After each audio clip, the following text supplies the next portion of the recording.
Good evening. Welcome to those who are joining us in our webinar. My name is Jill Derby, and I'm the chair of the Board of Trustees of the American University of Iraq Suleimani. I want to welcome all of you who are joining us virtually for this panel discussion on the American election, what it means from an international perspective, and what it could mean for the KRG, Iraq, and the broader Middle East. I'm happy to welcome two very distinguished members of our AUIS Board of Trustees who are highly knowledgeable about the US government, politics, and international affairs. Congressman David Skaggs served 12 years in the United States Congress, serving from 1987 to 1999, representing the state of Colorado. He served on the House Intelligence Committee and the House Appropriation Committee State Department Subcommittee. Skaggs earned a Bachelor of Arts degree from Wesleyan University and earned a law degree from Yale Law School. Congressman Skaggs served in the US Marine Corps beginning in 1968, including a tour in Vietnam, later attaining the rank of major. Currently, David Skaggs serves as chair of the Office of Congressional Ethics and vice chair of the board of the National Endowment for Democracy. We also have with us Dr. Dov S. Zakheim, served as Undersecretary of Defense and Chief Financial Officer for the Department of Defense. And from 2002 and 2004, he was the Department of Defense's coordinator in Afghanistan. And in 2003, helped raise and organize donor funds for the reconstruction of Iraq. During the 2016 presidential campaign, he was Senior National Security Advisor to former Governor Jeb Bush. In 2012, was a foreign policy advisor to former Governor Mitt Romney in his presidential bid. And in 2000, he served as foreign policy advisor to then Governor George W. Bush. He served in numerous other advisory roles and positions. Zakheim is a 1970 graduate of Columbia University. He also studied at the London School of Economics and holds a doctorate in economics and politics from the University of Oxford. Dr. Zakheim is currently senior advisor at the Center for Strategic and International Studies and a member of the Council on Foreign Relations. We welcome both of them here and look forward to your questions. A word about our format for this session. I've asked both our panelists for opening comments on the general topic we are here to discuss, the American election, its possible international consequences, and what we might expect in foreign policy from a Biden administration, particularly as it might impact the KRG, Iraq, and the region. In any event, I will let your questions help guide the discussion that follows. To ask a question of our panelists, please use the Q&A function, which I'll be monitoring as the discussion proceeds. As all the international community wants to know what lies ahead for the United States as a new administration navigates the legacy of the last 4 years in the international arena, we all look forward to this discussion. So let's turn to our experts for insight and analysis. Congressman Skaggs, let's start with you. Well, thank you, Jill, and good to be here with my friend Dov and our friends of the American University of Iraq and Suleimani. We are still, of course, in the, I hope, last throes of the election in the United States. Things continue to unfold, somewhat, I think, to the embarrassment of our tradition of democracy in this country.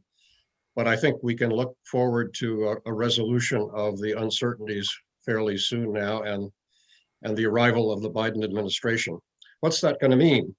Well, I think it's going to mean a 4-year period in which we don't have to deal with the chaos in the White House every day and the domination of the news, both here and abroad, by an erratic administration. So if there is a theme that comes out of the Biden election, I think it is one of calming, of moderation, of a sense that America, I hope, is back to play a responsible role in the world, to be respectful of our allies, to play a role in the world that is more in keeping with our traditions since World War II. With regard to the region, I expect that a Biden administration will be less prone to spur of the moment decisions about troop levels and all the rest that have especially been in the news lately. That this will be a president and an administration that keeps its promises, re-engages with the world, and plays a much more steadying influence in international affairs generally, and especially in the Middle East. Dr. Sackheim? Well, thank you, Jill, and it's always an honor to be on the same panel with David Skaggs, who has had a terrific reputation in Washington as a congressman and still has one. So let me add a little bit to what David said. I totally second whatever he said about both this administration's chaotic approach to international relations, as well as to domestic relations, quite frankly, and the calming influence that I think you're going to see when Mr. Biden and his team take office. They've already said some things that I think should be very reassuring to the international community. They're committed to being much more closely attuned to the concerns and the relations with our allies, friends, and partners around the world. And that's terribly important. There was so much flack about whether we were interested in getting out of NATO and all these sorts of things, and that's all going to go away. Secondly, President-elect Biden is committed to rejoining the Paris Agreement on climate change, which is terribly important. In fact, just before we got on, our panel was discussing the fires out west in the United States, which is just one example of the impact of climate change. He wants to get back to that. He is much more committed to our Asian allies in terms of consistency. They are also worried about where we are. We walked away from a major trade agreement at the beginning of the Trump administration. Lots of concern about where we're headed. I think there is a general agreement that we have an issue with China, as we do with Russia. And to that extent, Mr. Biden's not going to change any particular approach that was taken by the previous administration, except that it'll be much more in coordination with allies and friends, which brings me as well to the Middle East. Mr. Biden is not opposed to withdrawing troops. It's how you withdraw them, when you withdraw them, and what are the circumstances on the ground. In other words, you don't ignore your generals. You don't ignore the people who are dying out there. You don't ignore your friends who are relying on our presence. Instead, whether it's in Afghanistan or Iraq or anywhere else in the region, it's a matter, again, of coordination, of doing things together with our friends and partners. And the same applies to the KRG. I think that Mr. Biden knows the KRG well. Remember, we're talking about someone who was on the Foreign Relations Committee of the Senate, who was vice president and traveled the world many, many times, including to this region. And so he understands the importance of America's commitment to the KRG as a self-governing entity within Iraq. So I think if I were sitting in Erbil or Sulaymaniyah or anywhere else, or those of you who are listening in and viewing this, I would feel much more reassured about what's going to happen on the afternoon of January 20th, 2021.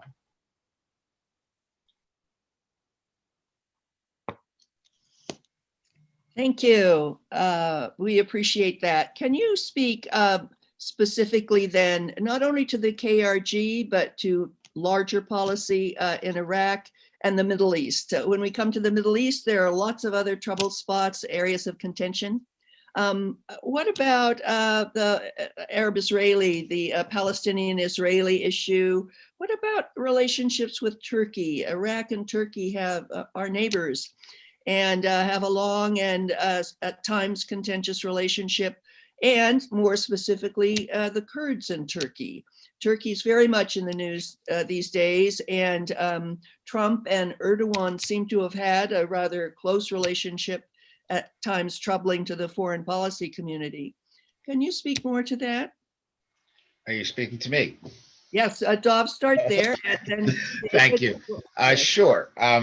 Let's start with the Israel-Palestine relationship. Mr. Biden has made it clear that on the one hand, he's not going to pull the embassy back from Jerusalem. And he's certainly not going to disrupt the progress Israel has made with Arab Gulf countries or Sudan. On the other hand, there's much more of a sensitivity to the plight of the Palestinians, you could put it that way.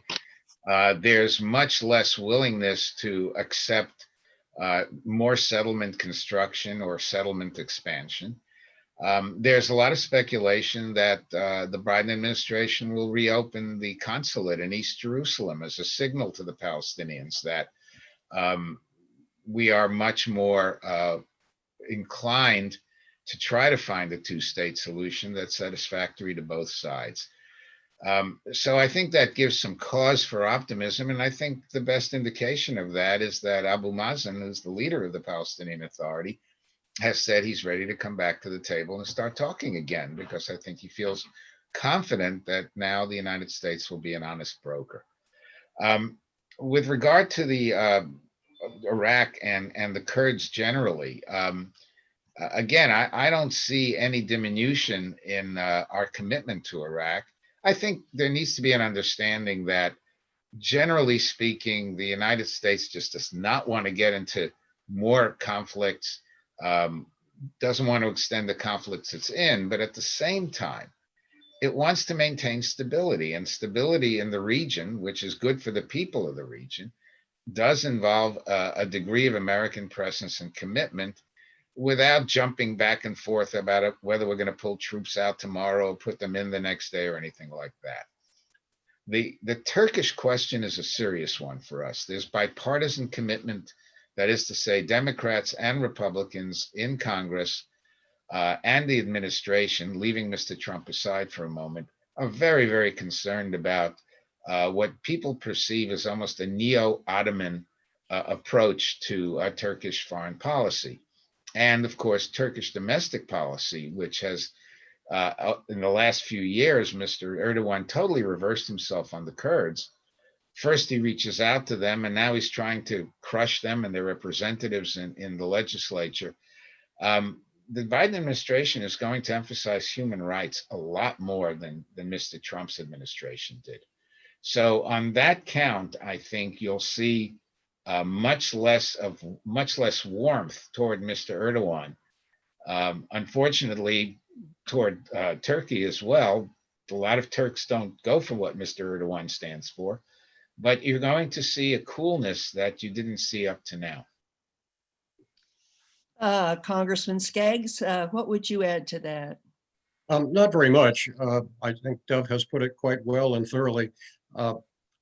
Just one particular point with regard to the Kurdish region, not just the KRG, but one of the most shameful things, in my opinion, that happened in the last year was the desertion of the Syrian Kurds, who have been, our stalwart allies in dealing with the awful situation in Syria. We need to honor those that have kept their commitments to us by keeping our commitments to them. And I think that's just an example of an area where I would expect President-elect Biden to do what he can to undo the damage that the Trump administration did in deserting the Syrian Kurds. With regard to Turkey, again, not much to add to what Dov has already said. I do feel inclined anyway to rely on my experience at the National Endowment for Democracy and all the work that is being done by our grantees in Turkey to try to bolster and sustain Democrats, small d Democrats, and human rights activists, and an open and free press in Turkey. It's a critical NATO ally for decades. And to see it devolving into something as autocratic as the Erdogan regime seems to be coming is not just unfortunate for Turkey, it's unfortunate for the region, for NATO, and for the US. Let me just add one more thing that I should have mentioned. I think there's a lot of concern, not just about Turkey's verbiage, but about Turkish behavior, physical behavior, Turkish troops in Iraq, Turkish troops in Syria, Turkey facing off against all its Eastern Mediterranean neighbors, even against the French. This is a degree of aggressiveness that is shocking to American policymakers. Thank you. Not to mention their We have a- involvement in Azerbaijan. Exactly. Good point, David. Kosar Aziz has a question here for us. With regards to removing troops, how will the Biden administration impact the protection of Kurdish civilians in Syria and Iraq from the Turkish government? Relates directly to the previous discussion. Either one of you weigh in on that? Dov? Well, I David? defer to Dove, but just initially, I think it's going to be a very dicey problem to try to maneuver in, given what the Biden administration will be inheriting. I hope that they will find a deft way of coming to the aid and protection of the Syrian Kurds, but it's a hugely complicated situation in the northwest of Syria. Yeah, I agree. I mean, part of the problem is once we've pulled any troops out, it's very, very difficult to put them back in. So the real question is, can we keep the troops that are there for longer than, say, Mr. Trump intended? And my guess is that, and this is purely guesswork, that we will. In other words, we're not going to allow the situation to get even worse than it is. Thank you. Another question, Trustee Emeritus Stein Stur asks us, what can the United States do to constructively re-engage with Iran to ensure regional peaceful collaborations? Dov, you start? I'll go first on that one. First of all, hi, Stein. I hope you're doing well and that you and your family are all healthy in this ridiculous and horrible mess we're all in worldwide. The Biden administration, the incoming administration, has made it clear they would like to somehow get back to the JCPOA, the Iran nuclear deal. Now, there are a couple of frankly, challenges there. The first, of course, is that even though Foreign Minister Zarif has said he's ready to talk, he's also said, I want you to get rid of all the sanctions. And not all the sanctions are those that the president can get rid of. Congress has to get rid of those. And that's not going to be easy. Secondly, Mr. Khamenei, the supreme leader, has said, I don't want to talk to you at all. I don't care who the president is. So that complicates things. And then finally, this deal was made 5 years ago. A lot of the what are called sunset provisions, which is sort of the end of terms for certain things, end in a few years' time. So you're not going to make a deal for 4 or 5 years. And so you're going to have to extend those provisions. Well, that becomes a new negotiation. Mr. Biden's also said that he would like to see the scope of the agreement extended. There's lots of things that the Iranians are doing that we're unhappy with, that the West is unhappy with, whether it's in Yemen or in Iraq itself, or in Syria or in other places as well. And the question then becomes, how do you deal with the Iranians when they don't want to talk about this? So I think there will be an attempt to reach out. But I don't know how far it'll go, how fast it'll go, and whether the supreme leader is even going to be willing to engage in this.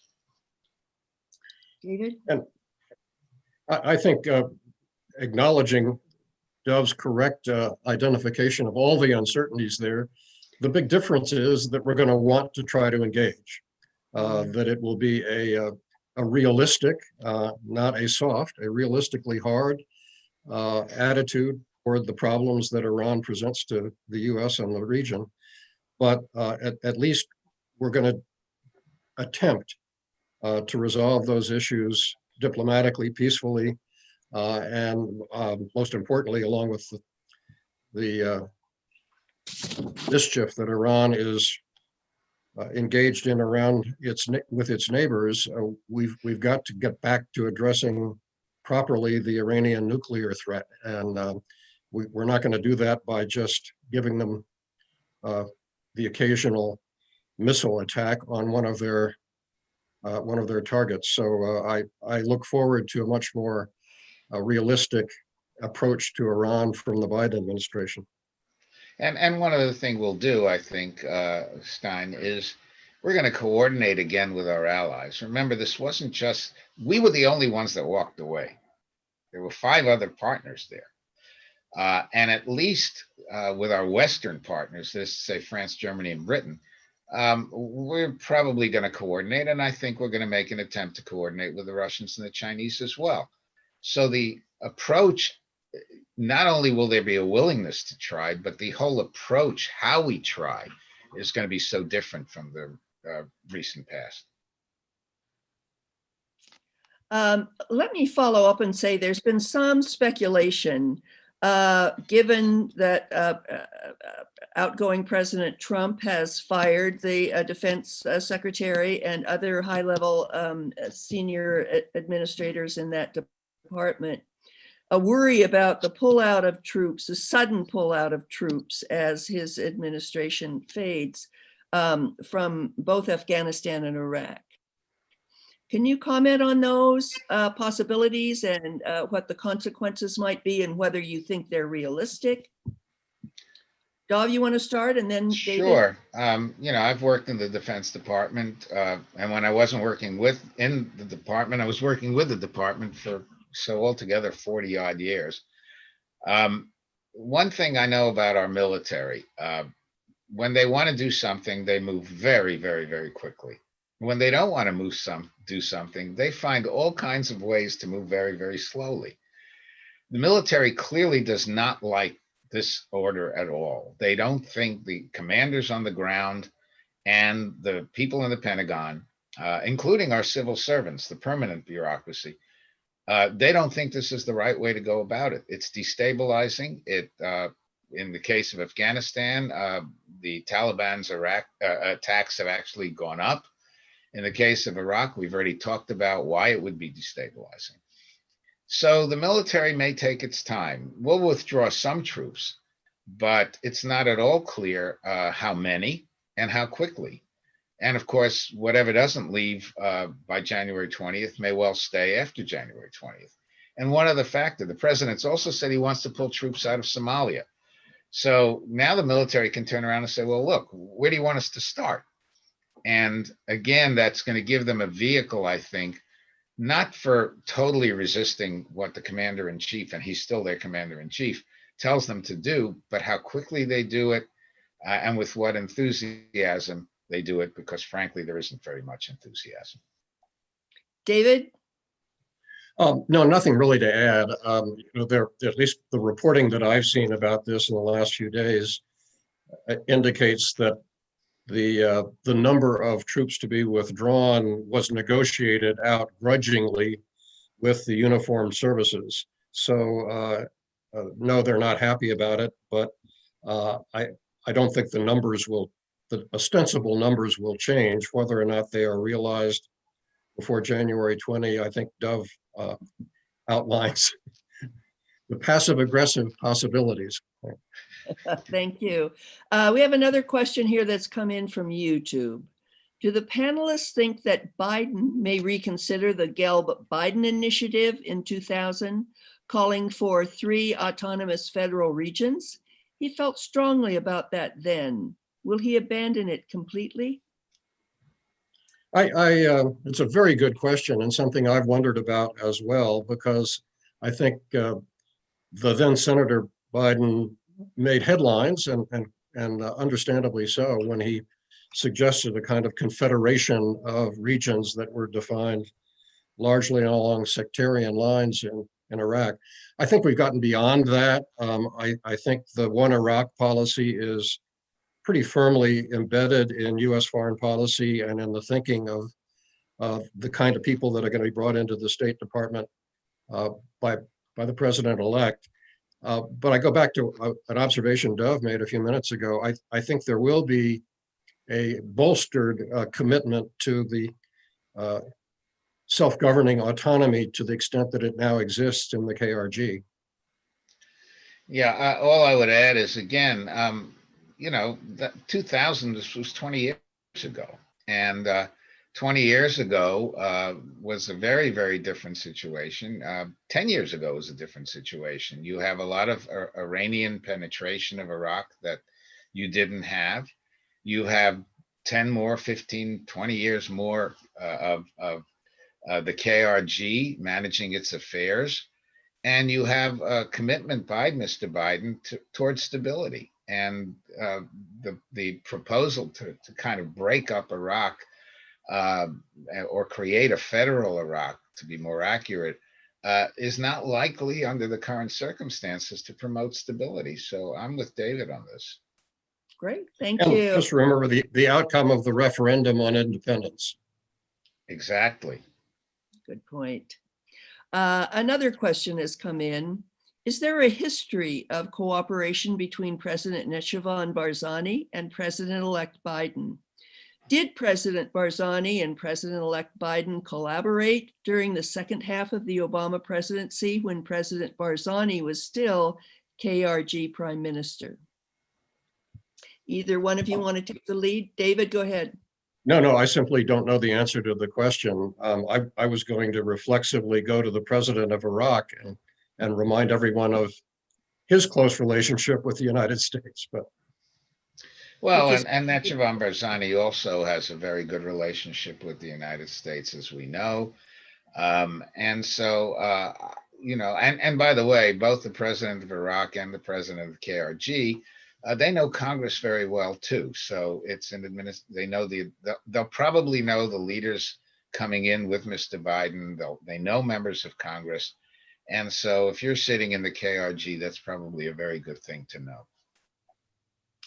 good. I'm going to broaden the conversation a little bit and ask a broad question is, what would be the next administration's priorities?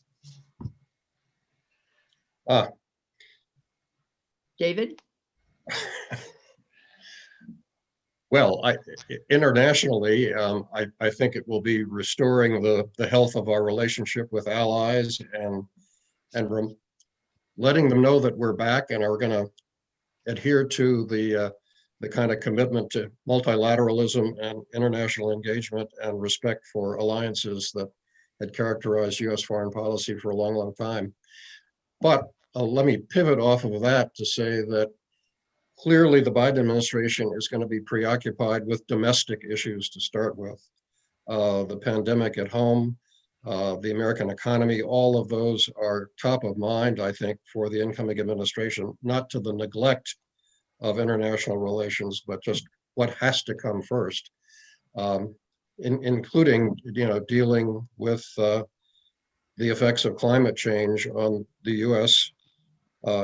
Economy. So most people are thinking there will be a major initiative for restoring the infrastructure, roads, highways, ports, railroads, and so forth, that can garner some bipartisan support in the Congress, which will be a very important initial achievement, if it can be achieved, to show that the Article 1, the Congress branch, and the Article 2 executive branch of the United States government can actually deal with each other constructively again.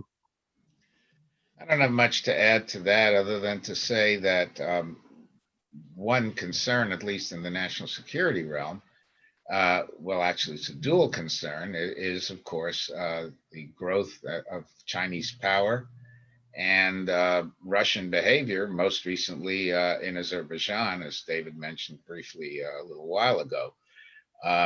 Those are two major concerns for the defense and national security community. And to some extent, not to some extent, they will be top priority, top national security priorities. Relative to domestic issues, though, I mean, number one, number two, number three, and number four is dealing with the pandemic. We have to get past that. We have to get our economy started again. Mr. Biden is absolutely committed to doing that. But again, we're not going to neglect our role in the world. On the contrary, I think he, as David just said, the new administration is committed to restoring America's place We are the leader of the free world, and we've seen how the free world has been very upset when we don't want to lead.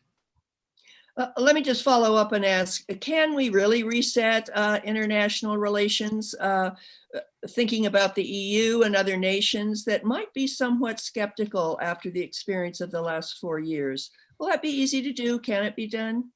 Not easy, not easy. I mean, look, we've lost a lot of credibility, number one. Number two is our economy isn't as large a percentage of the world's gross domestic product as it once was.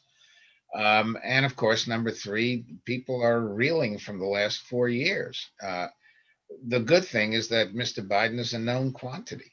It's a very important thing. If we had elected a president that nobody knew, it would be much harder to restore our place. But there's no doubt that whether it's the EU or even in the Middle East and in Asia, particularly in Asia and Southeast Asia, it's going to take time. However, even if the new Secretary of State is somebody nobody anticipates, and by the way, that's something, you see names thrown around, but that doesn't mean they're actually going to get the jobs that the newspapers tell you they'll get. Nevertheless, I think the team as a team is probably going to consist of known quantities, and that's going to be very important internationally. David, anything to add? Well, just perhaps a bit of wishful speculation on my part. I would suppose that what would be the equivalent of the deep state in Germany or France or Britain or China, for that matter, is eager and hungry for an America that they can understand and count on and has a predictable kind of behavior in world affairs. So, it's going to take some time, but I think the speculation that somehow American credibility has been so severely compromised by the last 4 years that it will take, a decade to restore, I doubt it. I think once people realize that the Biden administration. David, you just froze. I'm going to go to another question that's come in, and it is this, and then we'll allow you to finish. Are you there again, David? Yeah, I don't know what happened. Okay, go ahead. Did you have anything? No, I sort of lost my train of thought as the internet went out here. Yeah, well, we all face that in this Zoom age. Here's the next question. What can Biden, his administration, and the US more generally do to help restore the image and reputation of the United States democratic system to citizens of other countries? What actions? What can we do? David, you're the head of the Endowment for Democracy, so I think I'll let you go first. Yeah, well, thanks so much, Doug. As the three of us have discussed this before going live with the webinar, it's been an awkward period of time for those of us that are advocating for democracy internationally to be saddled with the undemocratic practices of the soon-to-be former administration. So I think we need to demonstrate that we know how to conduct our business as a small d democratic republic again, constructively. That may be a bigger challenge than restoring American credibility abroad, because the depth of the partisan divide in the U.S. Has only grown deeper in the last few years. And the results of the election, I think, demonstrate that, perhaps not quite so much as some of the commentators have suggested, because of the 72 million votes that Trump got. I think those can be parsed in a way that is less pessimistic than some of the analysis. But in any case, the first test will be whether President Biden can indeed make good on his promised approach to the Republicans in the United States Senate. I'm hopeful but doubtful that we will have a effective Democratic majority in the Senate after the 2 Georgia Senate races. I hope I'm wrong about that, but it's going to be a heavy lift to take both of those seats. Well, here, I guess David and I are on opposite sides. David is a Democrat. I'm a Republican. I did support Mr. Biden, but I would be very happy to see a slim Republican majority, but a Republican majority in the Senate, for the very simple reason that that will allow the moderates in the middle to dominate. If there's a Democratic sweep, I am very, very worried, as many people are, that Mr. Biden will be forced to lurch to the left, and that will simply embitter more people. If the obviously Mr. Biden will be himself a sort of barrier to the Republicans lurching too far to the right. He'll be president. He'll be able to veto. He'll be able to use executive orders. So I think both sides may be forced to move to the middle, where I believe most Americans are: moderate right, moderate left. Frankly, the first test of our democracy, which I'm convinced we're going to pass, is that Mr. Biden will be elected president and that he will take the oath of office, and that will demonstrate that despite an assault on our democracy and on the presidency that's really unprecedented, or at least not since we fought a civil war. Despite all that, the republic held, democracy held. The right man was elected president because he got the majority of votes and majority of electors. And then if he reaches out, which he will, and if there is a coordinated effort, which I believe there will be, to fight the pandemic, that'll be the second step demonstrating that we still can work together. And like David, I agree that not all of those 70 million people who voted for Mr. Trump are necessarily, let me be blunt about it, a bunch of crazy racists. A lot of those people simply feel they've been neglected. Mr. Biden comes from, actually, the irony is he comes from a much less wealthy background than Mr. Trump does. But he understands that there are a lot of voters who feel neglected, and he's determined to reach out to them. And to the extent he does so, again, that's going to help unite the nation, because it'll take away some of the bitterness that Mr. Trump has engendered, deliberately engendered, to split this country apart.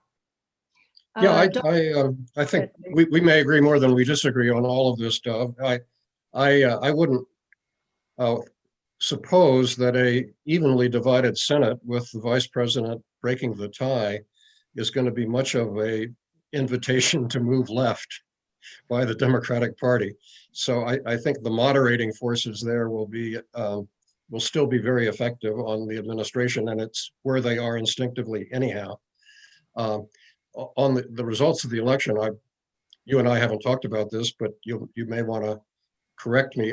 I also think that the Trump campaign was very effective in saddling the Biden campaign with the rhetoric of the Democratic left.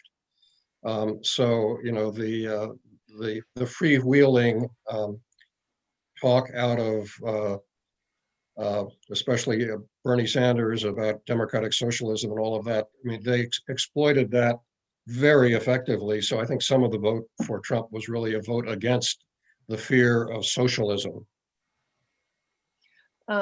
Let me press in a little bit more on that. And Dov, you talked about the moderates in the Republican Party. The last years, and particularly recently, people have been searching for those moderates, and there seems to have been a scarcity and an unwillingness to go against President Trump. It seems that President Trump is indicating he's going to stay and play a big role in future Republican politics. Are you optimistic about those moderates in the Republican Party who will want to make things work going forward? Yeah, well, let's look at the numbers. I mean, everybody is terrified that 70% of Republicans think that this election was rigged, but 30% did not. So to me, that's already a base of people who are much more willing to face reality and think about things very differently.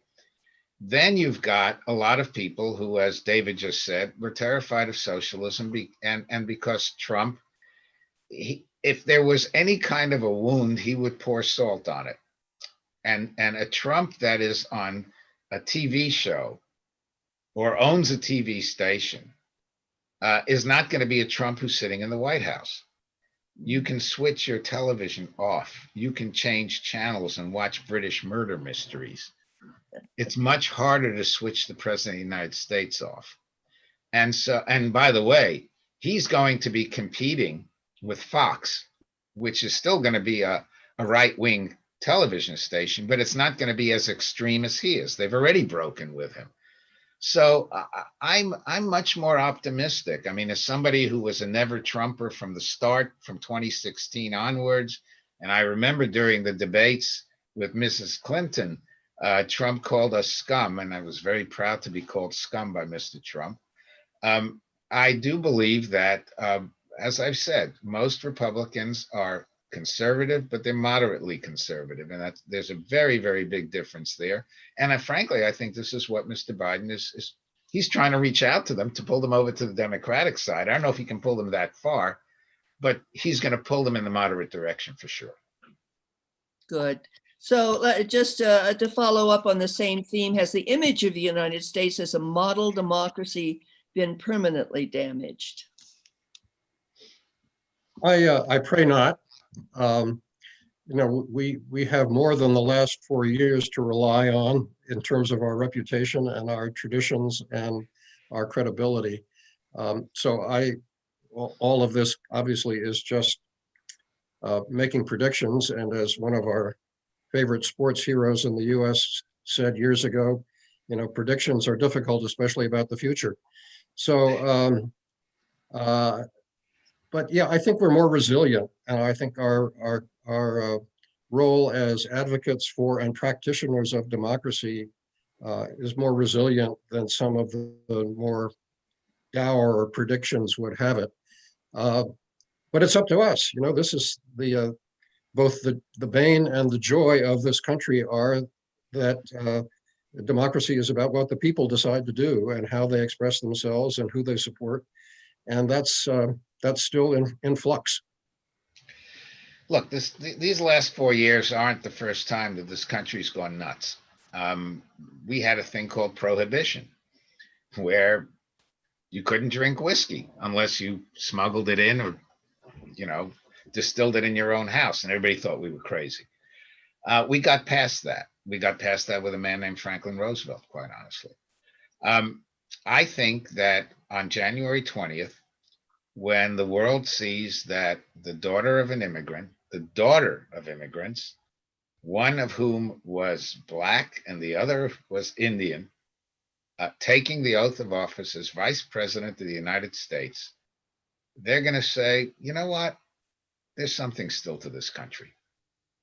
And because after all said and done, that's what they said when Obama became president. You've got it again. And you'll have it 4 years after Obama left the White House. That's not all that long ago. And 5 million more people voted for this lady than did for Trump. So I'm not as pessimistic. Again, I think David's right. You can't predict the future. You can't see around the corner either. But you can look at trends. And the trend in this country, the marches for, Black Lives Matter, and if you look at those marches, they weren't all Black people. On the contrary, you had thousands and thousands of white people saying, we've got to fix a problem that's been lingering for decades, for more than a century. That's not a sign of losing democratic values. To me, that's a sign of spreading them. Thank you. Well said. Go ahead, David. No, I just said, well said to Dove. Okay. A general question. President Trump appears to try to be staying in office by any legal means and not so legal means. What would be some creative ways for him to actually succeed? Is that possible at all, that he could succeed? David? I'd like my moderate Republican friend Dove to try that one on.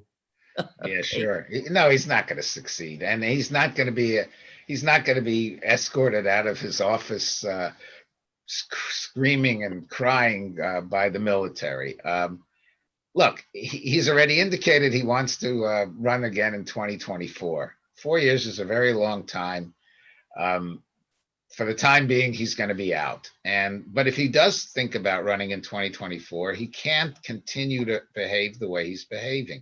The test is going to be on December 14th when the electors who actually do the electing will vote for Mr. Biden. At that point, my guess is his closest advisors, meaning his family, will probably say to him, look, you don't have to be at the inauguration. You don't even have to accept that Mr. Biden won, but leave and build your case and make yourself out to be a martyr. That's what I think he's going to do. He's not going to be able to overturn the results of this election. It's just not going to happen. Yeah, I mean, this has all been a field day for political lawyers in the US and mind-numbing amounts of speculation about the intricacies of both federal law and statute and state practices with regard to the naming of electors. But I think Dove's right that we'll know for sure when the electors meet at their state capitals on December 14th. I'm reminded, if I can be permitted a brief digression, Jill, Yes. one of the privileges of being a former member of Congress is that you get to go onto the floor of the House of Representatives whenever you wish. And I was still in Washington at the time of the 2000 election, and in 2001 chose to go up to the joint session of Congress for the final decision, the receipt and reading of the results of the electors from around the country. And it's a very awesome and ceremonial occasion with the vice president presiding. So there was Al Gore opening the envelopes from each of the states from around the country and reciting the results of the electoral votes from each state. And he got to the envelope for Tennessee, his home state, and opened it up, and with a wry smile, reported that Tennessee had gone for President-elect Bush. So I'm looking forward to seeing Vice President Pence in the chair for the joint session on January 5th or 6th, I think it will be, reciting finally and once and for all that not only, Indiana will of course voted for President Trump, but the rest of the country will have its day. Thank you. Just to press in a little bit more on that, some international pundits have speculated that this might be a hiatus with the presidency of Joe Biden, and that the U.S. could return to a desire for more authoritarianism in the character of President Trump or somebody like him. What do you say to that? I know it's hard to procrastinate for 4 years in the future. Well, look, that's simply because we still have President Trump today. It's very much going to depend on what Mr. Biden does. And frankly, he can box the Republicans in by proposing legislation that's geared to the non-college educated white males who simply are worried about their future and feeding their families. If he does that, and the Republican Senate, if it's a Republican Senate, pushes back on that, he's going to get a lot more votes from that particular group. I think he will probably reach out to the many non-white voters who supported Mr. Trump. And so, you cannot simply say, well, Trump's here now and he'll be back in 4 years because he says he'll be back in 4 years, or it could even be Donald Trump Jr. or some other outrageous candidate. It really depends on what Mr. Biden does. And he's not in control of everything, just like no one was in control of the coronavirus. You're not in control of what your adversaries might do overseas. As a former Secretary of Defense, Bob Gates, always used to say, the enemy has a vote here. Lots of factors are going to be involved. But nevertheless, Mr. Biden, I think, is both in control to some extent of his own destiny and of the destiny of democracy in this country. Well, and maybe even democracy elsewhere in the world. You know, so much has been made of the parallels between what we were, how we were characterizing President Trump and what was going on in Hungary and Poland and Turkey and Russia, and you know, the apparent resurgence of autocratic tolerance by previously democratic countries.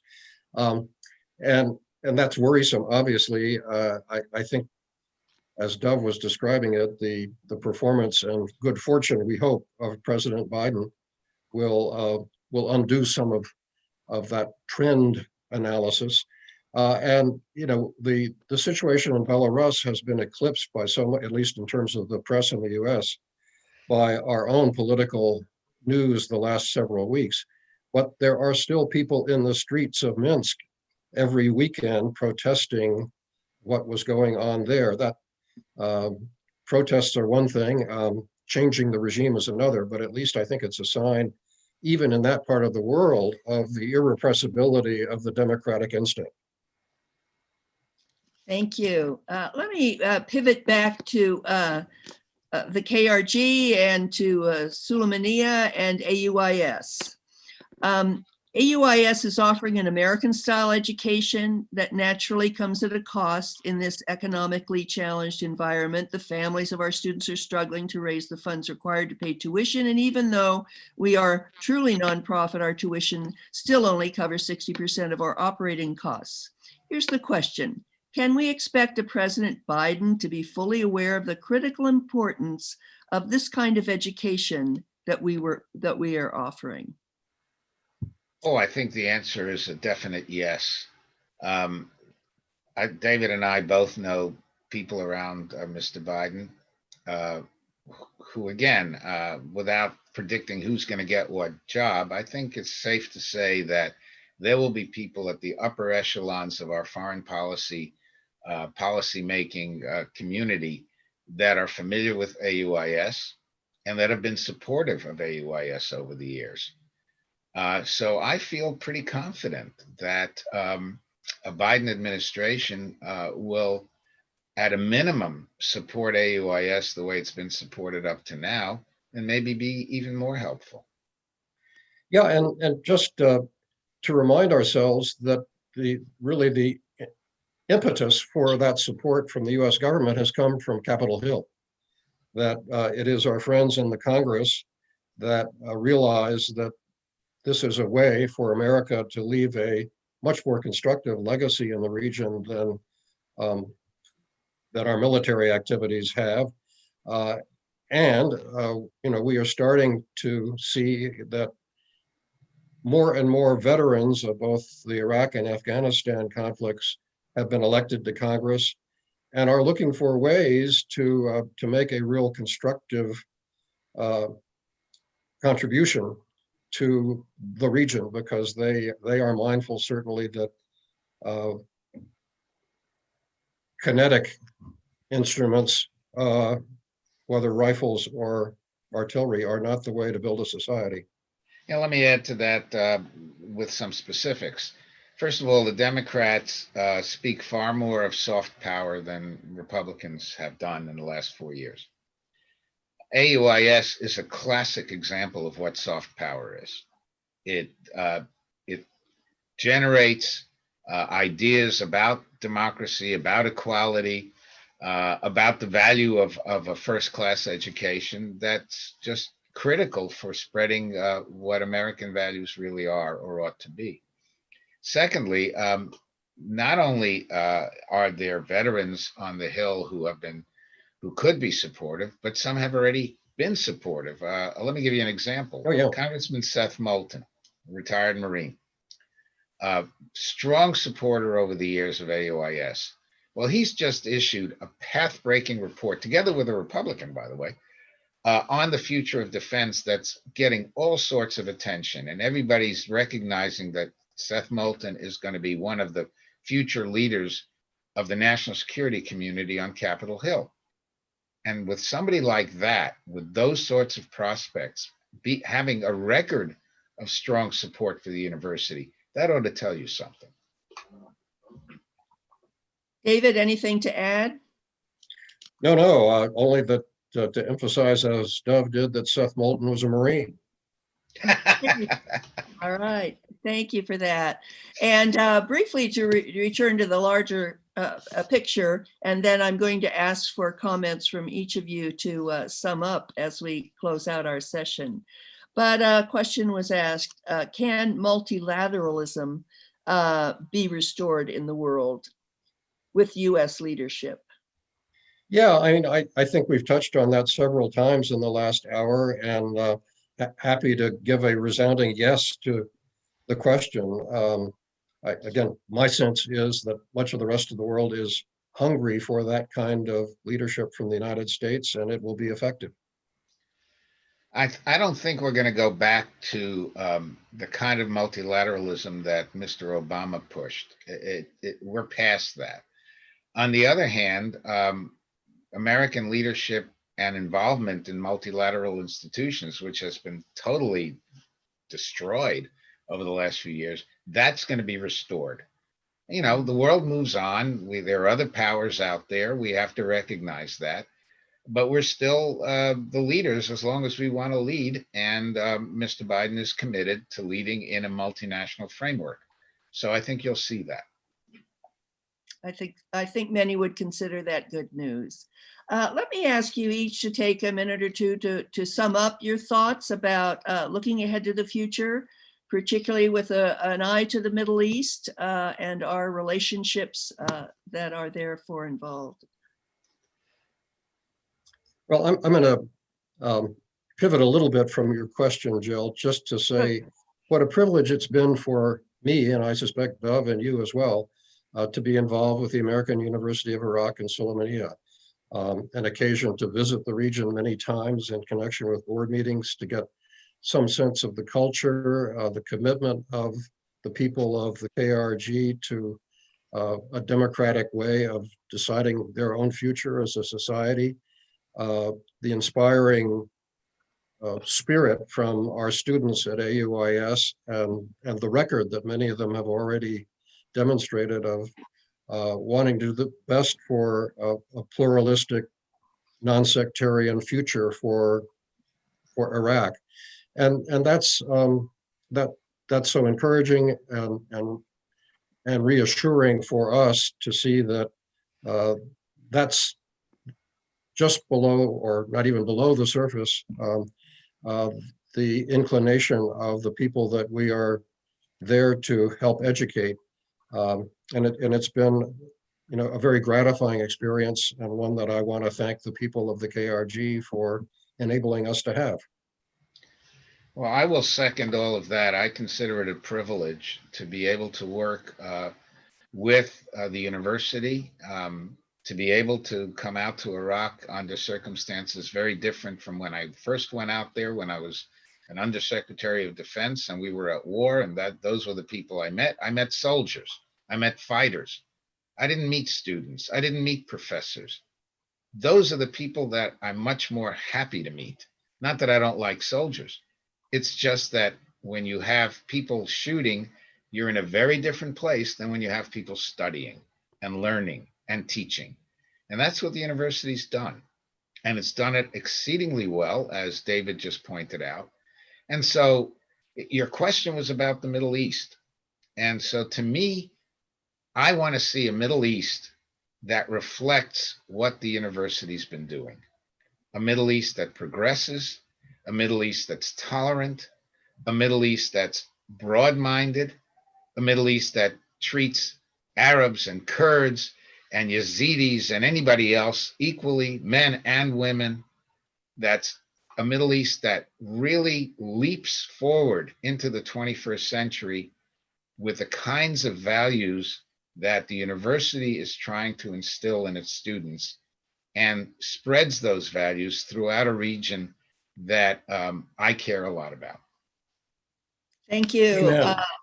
Yes, I just want to add in closing that I think both Congressman Skaggs and Dr. Dockheim speak for the whole board of trustees of AUIS in expressing our pride, not only in our students, their aspirations and ours, hopes for them that they become leaders in the region, instilling the kind of values that our kind of education installs, but also that it's really the highest and best expression of soft power is what AUIS has to offer Sulaymaniyah, the KRG, all of Iraq, and that region. So I want to thank our panelists for their contributions today, all of you who've tuned in and asked questions. Thank you, and good day. Good day.